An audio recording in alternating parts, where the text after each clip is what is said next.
کہ نبی کریم صلی اللہ علیہ وسلم نے فرمایا کہ آدمی جب قبر میں رکھا جاتا ہے اور دفن کر کے اس کے لوگ باغ پیٹھ موڑ کر رخصت ہوتے ہیں تو وہ ان کے جوتوں کی آواز سنتا ہے۔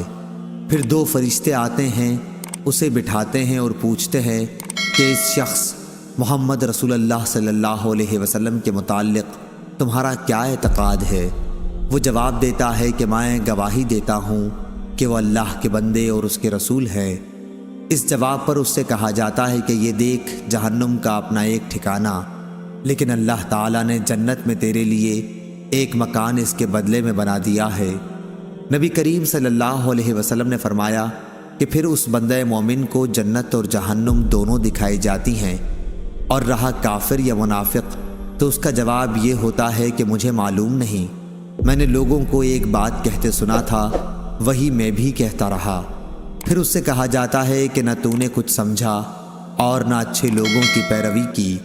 اس کے بعد اسے ایک لوہے کے ہتھوڑے سے بڑے زور سے مارا جاتا ہے، اور وہ اتنے بھیانک طریقے سے چیختا ہے کہ انسان اور جن کے سوا ارد گرد کی تمام مخلوق سنتی ہے۔